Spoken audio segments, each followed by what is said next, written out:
tek Berisha, ndryshimi i parimeve prodhoi atë kakofoni ku sot ne të gjithë mund të prodhojmë kritere mbi të cilët janë zgjedhur përfaqësuesit e Partisë Demokratike, dhe në këto kritere se zgjata, dy janë thelbësoret. Një gjë që është shumë thelbësore është alianca e ngushtë e tij me grupimin, për mua, unë jam i prerë në këtë rast anti-shqiptar grek, dhe kjo është shumë e rëndësishme në të gjithë të marrëdhëniet që ne flasim. Dhe e dyta, besueshmëria absolute që më tej lexohet me një gjë tjetër që është kjo është jo e frikshme, por është e dhimbshme. Më thënë, Sali Berisha, në këtë përzgjedhje që ka bërë, përfundimisht ka dhënë mesazhin që këto zgjedhje ne i kemi të humbura, por jo që mua më intereson, nuk janë zgjedhje tani.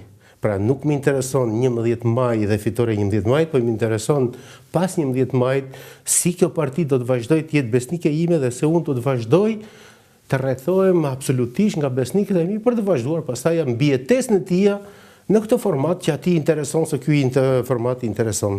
Kjo është ajo që më lexoj deri tani në këtë situatë. Okej, kjo Ramës ha diskutim gjithsesi.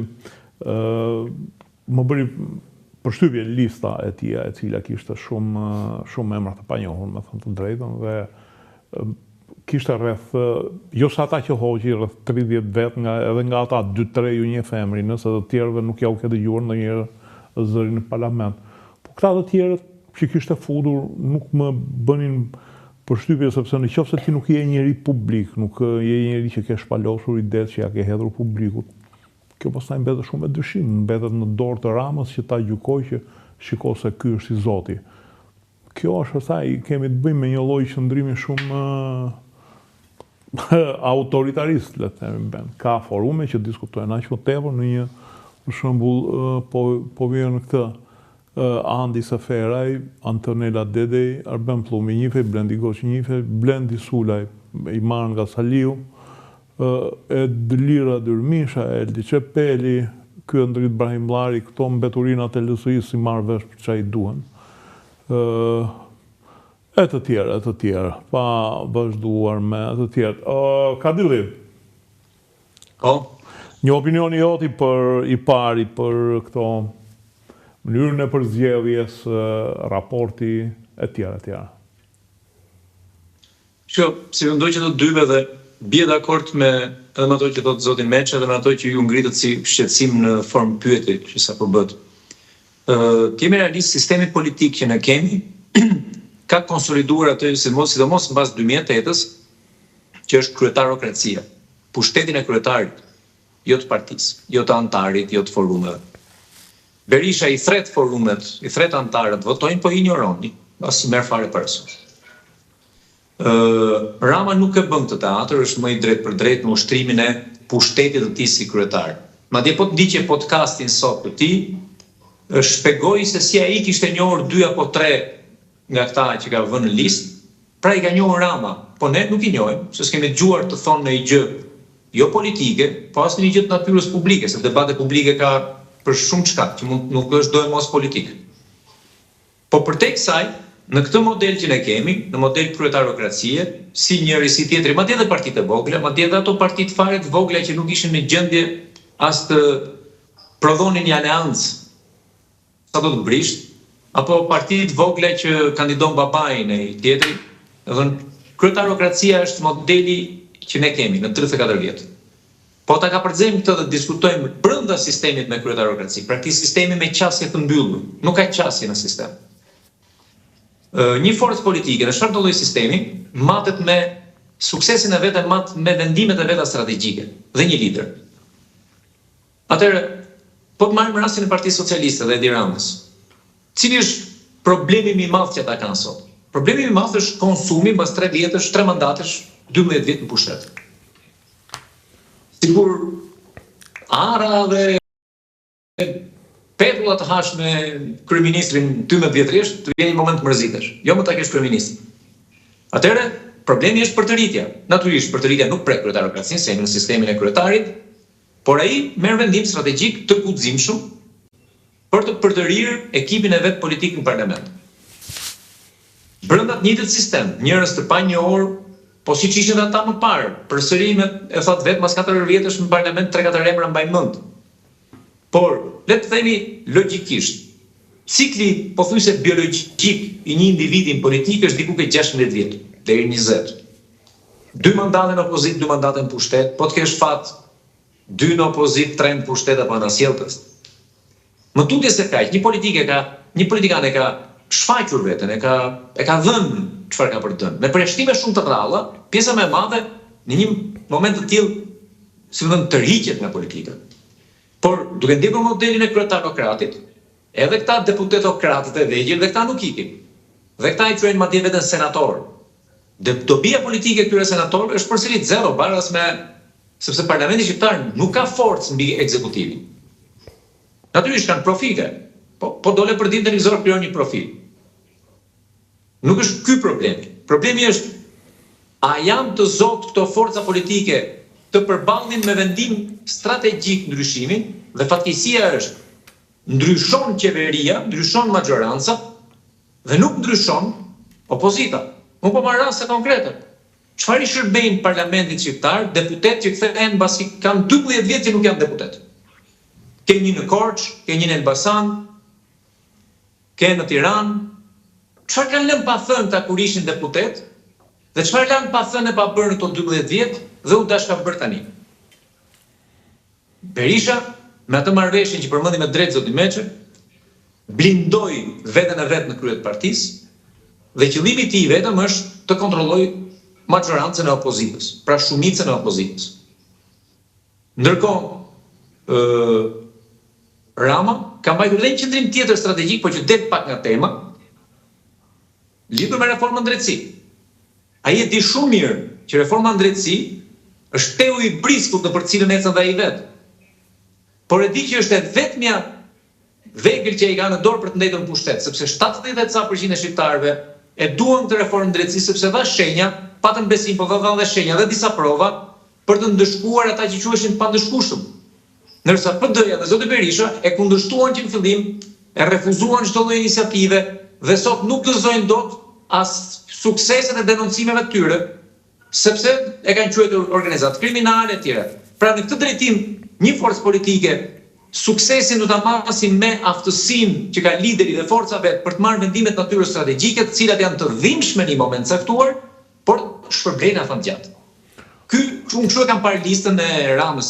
Emrat pasaj janë rastësira, incidente që hajde marrim po duam një për një dhe të diskutojmë. Shiko, mbase edhe mund t'i marrim një për një të diskutojmë sepse nuk ka ndonjë gjë të keqe nga një debat publik, sidomos ca të tjerë që nuk i njeh, ca për këtyre nuk i njeh fare publiku, Kjo është një tjetër handicap i këtyre listave. Kuptohet që ajo që të bën përshtypje te lista e Berishës është prania e besnikëve edhe te lista e hapur, ndërsa ajo që do të bën, në qoftë se mund të quhet, domethënë të thuash ti një karakteristik, ndërsa tek lista e Ramës të bën përshtypje prania e emrave të panjohur, të cilët në një farë mënyre ndoshta ai i lançon për të bërë brezin e dytë ose për të thënë që shiko, edhe po ndroj, kjo nuk është se që bëhet në një qamet i madhe, i ikin këta vin të tjerë prap këtu, mua këtu më keni, si thoni fjale. Jam unë ai që garantoj qeverisjen këtu, nuk janë këta.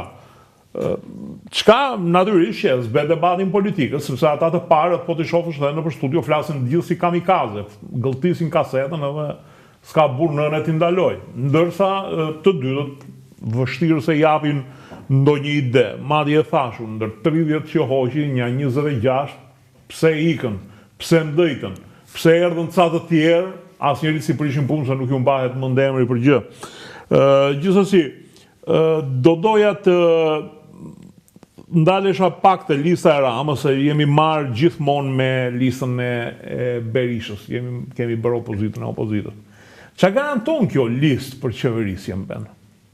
Atëherë, se është problemi madhe, jemi në mandatin e 4. Në mënyrë posaçme du të kuptojmë... Duhet të nxjerrësh një lepur nga kapelja, nuk ka më...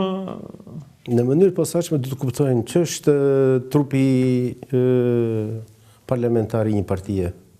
Çfarë janë? Janë njerëz publik. S'është domosdoshme të jenë politik. Janë paneli politik i një grupimi politik. Paneli politik. Ose thuaj këtë, nuk janë thjesht marioneta që ngren dorën. Janë paneli politik, thash, jo marioneta, nuk thash marioneta, paneli politik. Në shkuptim është kjo paneli. Ç'do të thotë? Në qoftë se ti në këtë moment thua kush janë politikanët e PD-s, me njëherë do rreshtosh ata që janë aty. Sepse perceptimi jot publik gjithsej kohë ka qenë që këta janë paneli politik. Lufta politike bëhet me ta. Në qoftë se do thuash. Jo, morë vesh se çfarë është. Jo. Po e çdo. Mendoj që mbas këtij momenti s'kemi të diskutojmë më PD-n. Jo, edhe një herë, nuk po diskutoj PD-n. Po diskutoj mund ta gjykoj Kadilli i cili ka hall ta reformoj dhe më duket se i ka hyrë një mision i pamundur, po gjithsesi është halli i tij. Të kuptoj nuk është më halli publikut PD-ja. Në momentin kur ne merrem me individ, dalim nga filozofia e gjës. Kur mbështetemi te individët, fillojmë merremi pastaj me ato vogëlçira të cilat nuk prodhojnë, si të them unë, janë prova për të justifikuar se të prodhuar filozofinë. Por unë, nëse nuk ndërtoj skemën e arsyetimit filozofik, nuk vete do tek fakti. Faktin, realitetin e marr të prodhuar. Tani këtu kemi në një moment caktuar kemi Blendi Gonxhen. Ç'është Blendi Gonxhe? Ministër është. Është figurë publike, po s'është politikan. Nuk është parlament. Po si u konsolidua si figurë publike duke bërë ministër? Çka do thotë hapësirat? Jo, ka qenë më përpara.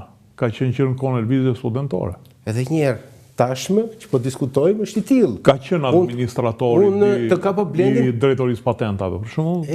Ka qenë administrator, pra ka qenë administrat, nuk ka qenë në parlament. Pse do të them një gjë tillë? Punë marrë sporteli ben, ka qenë drejtues. Po këtë po them unë. Unë po them që stafi politik i një partie nuk janë vetëm deputetët. Shiko, kape një emër i cili është disi i njohur, hajde më kape me të tjerë, si për shembull. Për mua është shumë domethënës ai sepse për shembull ky, se jam shumë kurioz, ky Endrit Brahim Llari i LSI-s, çfarë thotë ky? Kthe e përdor vetëm metat si Zagar Sulmi, që shiko, Sulju Filanit, hopi Sulej Filanit ai. Del jashtë arsyetimi tim në këtë që unë po them. Arsyetimi im është paneli deputetëve. Po jo, problemi është që mos bëhet dhe filozofia. Po jo, do bëhet sepse në këtë logjik një armë në vetvete. Larg pamës, në një grupim politik është ai i cili përgatis koalionin e dytë, i cili do të vijë. Dhe larg pamës është të marrësh këtë skrapin e LSI-s? Një minutë, se nuk ka të bëjë me të fare. Fare nuk ka të bëjë me të. Fare nuk ka të bëjë me të, po përdot. Unë nuk mund të identifikoj gjithë këtë proces me Ibrahim Llarin. Jo, patjetër, po marrim edhe të tjerë. Janë edhe të tjerë, të marrë nga Lul Basha. Që mua Blendi Sulej është marrë nga Lul Basha, s'më thot asgjë. Atëherë çop Blendi Sulej. Ose për shembull më bëri përshtypje Ben tha, mora një herë nga Vlora se bëri një herë debat me mua dhe mu duk simpatike. S'është argument ky. Ka futur në listën e deputetëve. Atëherë un kam këtu absolutisht gjithë listën dhe numrin e deputetëve që vinë tashmë nga listë e hapur. Dhe në Tiranë numri i deputetëve që do të vinë nga listë e hapur do të jetë në Tiranë është 6 deputet, 7 maksimumi. Kjo lista këtu është 30 veta. Dhe që në moment e parë, ata cilët do të futen në votim, që natyrisht do të punojnë strukturat politike të Partisë Socialiste, unë të japë që tani kush janë 10 nga këta këtu, të cilët janë të evidentuara si figurat politike të Partisë Socialiste, dhe që janë në teren. Çka do të thotë? Gjithë pjesa tjetër është vota mbledhës. Dhe në këtë kuadër, futje tyre në lista nuk lidhet me alternative tyre për të zgjedhur deputet, po lidhet me regjistrimin e tyre që çfarë kanë kontribute, çfarë kanë njerëz që do t'i mbledhin. Lidhet me alternativën e tyre që do bëhen drejtorisht përgjithshme këta. Po ai mund të bëhet drejtor dhe pa qenë i tillë siç janë bërë me 10 nga këta dhe pa qenë fare në funksione politike dhe me njërin katapultuar. Sepse ajo që unë dua të insistoj në këtë rast është partia e nesërme, kush është? Dhe unë dua sot të shoh partinë e nesërme. Me këtë të zvendësosh dhe këtu vim përballë një fakti që rikuperimi total i kësaj armate politike, është armatë politike deputeti, është kontingjent absolutisht i ri i cili në mënyrë të dhunshme po futet politik, sepse mekanizmi që funksionon, më thuaj, cilat janë instrumentet që kanë partitë politike për të promovuar elementin e ri, cilat janë? Kanë ekipe të zinxhir. Asnjë nuk ka. Sepse deri më sot unë nuk di. Jemi katandisur kështu. Po normalisht është ekipi Po pra tani, pse nuk ndodh një gjë e tillë? Sepse ju shpeshherë keni dëgjuar dhe tani po flitet për luftën e brendshme që zhvillohen në grupimet brenda partive, është normale të jenë. Por kjo luftë e brendshme dirigjohet nga elitat e vjetra që nuk lejnë asnjë hapësirë për elitat e reja. Dhe kështu ballafaqohet edhe Partia Socialiste, kështu ballafaqohet edhe Partia Demokratike, kështu ballafaqohen gjitha partitë, të cilat kanë prodhuar infrastrukturë, jo këto të reja që tani gjinë rrugë dhe i quhen njerëz të rinj. Ato janë nuk i fare në diskutim. Diskutoj vetëm Partia Demokratike e Partia Socialiste që janë me strukturat solide të konsoliduara. Asnjëra prej tyre nuk ka instrumenta për të prodhuar elementin e ri. Në këto kushte, Rama është detyruar dhe në mënyrë të dhunshme dhe të debatueshme. Më fal, kush e pegoi Ramën tani të krijonte? Nuk e bën dot. Nuk e bën dot sepse gjatë periudhës. Ka 20 vjet në krye të PS. Ja, të them mund pse nuk e bën dot. Sepse në qoftë se fut me vëmendje orën kur u paraqitën listat, të gjitha u paraqitën minutën e fundit, orën e fundit. Dhe gjatë kësaj kohe kur Dashula mori vesh 2 orë përpara që e kishin heq nga lista, menjëherë vajti te partia tjetër.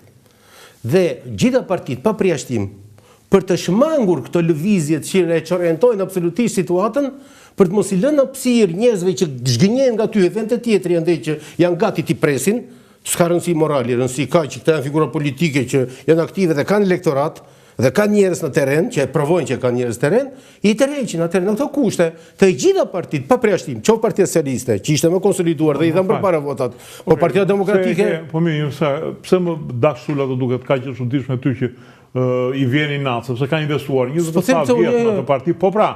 Po është faji kryetarit që thotë që do vët sa se më duhen besnik, por ndërkohë ti dashi se ti ma ke dredhur 1-2 herë bishtin. Më falë. Edhe një herë, ajo që diskutojmë nuk ka të bëjë me Dashulën. Jo, ne po diskutojmë për këtë, për karrierën politike. Ajo diskutojmë, ka të bëjë me. Ti s'mund të djegësh ti karrierën politike, do ta ka qef. Hajde marrim me tëne, po unë nuk dua që këtë e morë si shembull, po të them argument. Në filozofinë time nuk është Dashula. Fenomeni Dashula. Okej, fenomeni është. Unë diskutoj fenomeni, nuk vite individët, se po morë me individët, do dal nga fenomeni. Dhe gjitha partitë, Partia Socialiste dhe Partia Demokratike, i shpallën listat sekondën e fundit. Dhe kjo është filozofi 30 vjeçare që unë jam marrë me politikë. Të gjitha partitë sekondën e fundit i shpallin. Pse? Sepse i ruajnë pikërisht të rrjedhje. Jo, PS-ja nuk i ka shpallur në kohën e Fat Osmanës në minutën e fundit, sepse vinin si rezultat e një procesi normal të që të gjitha. Po do të dishti që në 92-shin, listat e Partisë Demokratike u shpallën një 7 ditë përpara sepse procesi i zgjedhjes të deputetëve nuk ishte procesi që bëhet tani që i bën kryetari. Dhe duhet të harrojmë një gjë. Pas 92-shit dhe pas Fat Osmanës, partitë në Shqipëri nuk janë më parti demokratike. Partitë në Shqipëri janë parti kryetokracie. Mirë, e pra.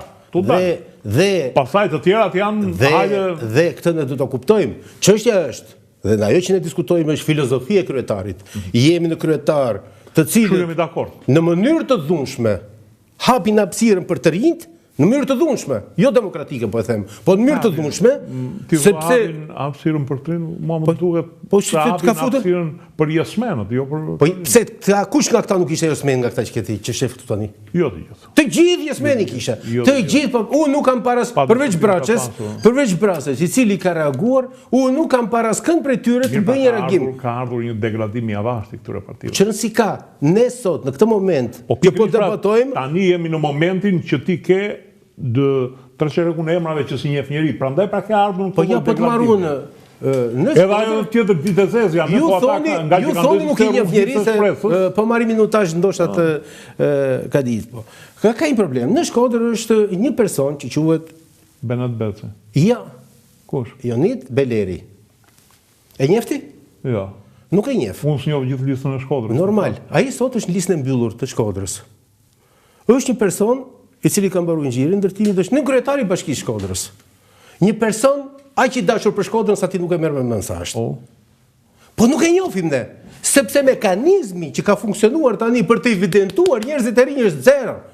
Dhe gjithë kjo marionetë që ti shef këtu ka qenë tampon për t'i dhënë jetë elementit të ri. E njëjta gjë është PD. PD është mos ka dalë, ta kuptojmë, se në PD i vendos kryetari këto gjëra. Por në PS po e them unë, grupimet nuk i kanë lënë jetë të rinjve. Dhe prandaj po them që Rama në këtë rast ka bërë një veprim të dhunshëm. E debatojmë antidemokracisë sa duash. Por ky element që në fillim thash, është një element që në dukje për ne, të cilët nuk e njohim partinë, që nuk e njohim, është i ri, i panjohur, por kur futesh në teren, i shef që të gjitha njerëz janë aktivistë. Dhe çuditërisht këtë çunt, po flasin që unë kam pas student, po asnjëherë nuk shkonte mendja çdo merr me politikë, e kam identifikuar në formatin e tij gjatë një procesi pune të domosdoshme që unë bëja në Shkodër. Dhe atje pash marrëdhënien që ai organizonte dhe krijonte me qytetarët e Shkodrës, komunikimin që ai bënte dhe mbi të gjitha afërsinë në zgjidhjen e problemeve që i bënte qytetarëve. I njohur absolutisht në strukturat politike të Partisë Socialiste. I njohur, por ne nuk e njohim. Dhe ne kur i shohim këta të rinja, Enid Beleri, i dyti. Për mua është një person që sikur të ketë 10 të tillë Partia Socialiste, ti nuk e merr mend si shkëlqen, atë që e njoh.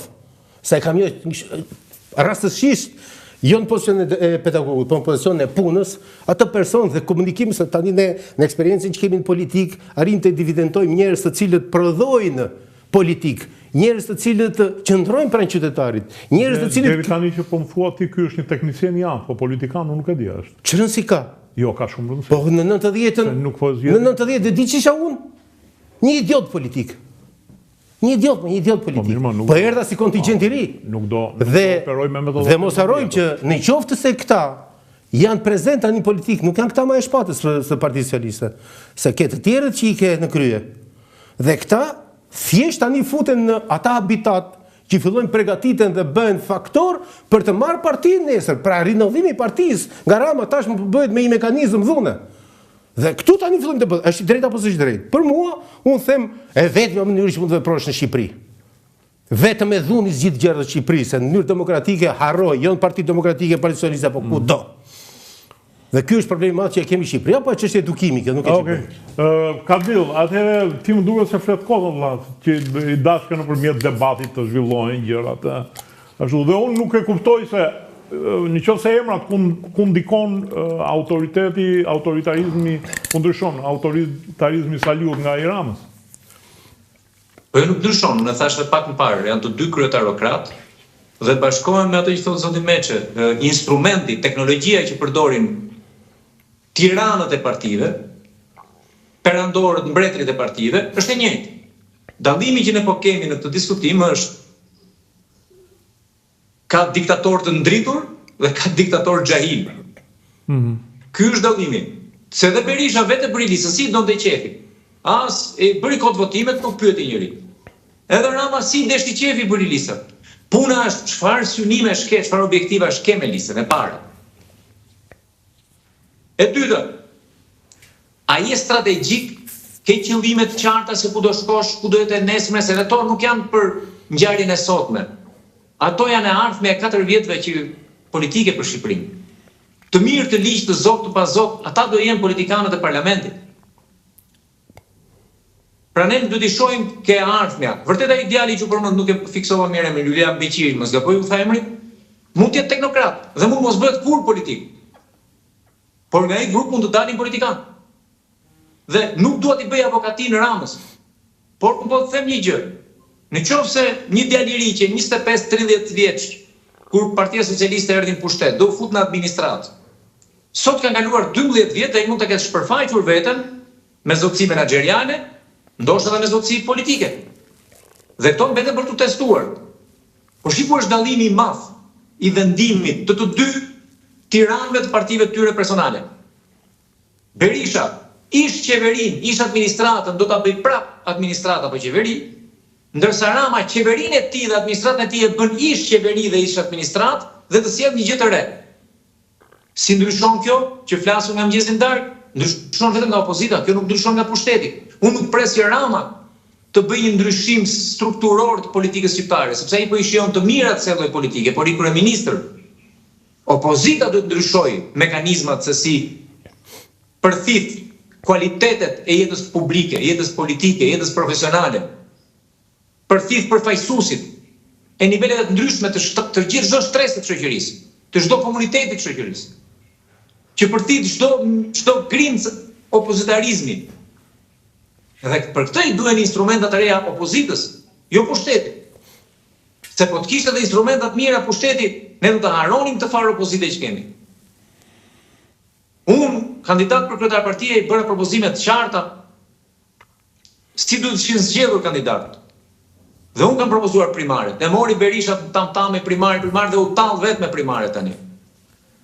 Primaret që unë kam propozuar, po ju them shumë shkurt, ishte Shqipëria ka 89 zona zgjedhore, që quhen ZAZ, që administrojnë pak a shumë njëjtin numër votuesish. Në çdo ZAZ, mbaruan zgjedhjet sot. Do bëja lokalet.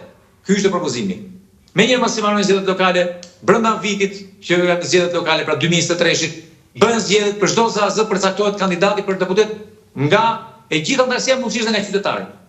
Dhe ai ka kohë për 1 vit e gjysmë fushat, 2 vjet gati, të masiv fuqinë e vet, të penetrojë në territor, të mobilizojë opozit, të mobilizojë ide politike, fonde, në mënyrë të ndershme patjetër.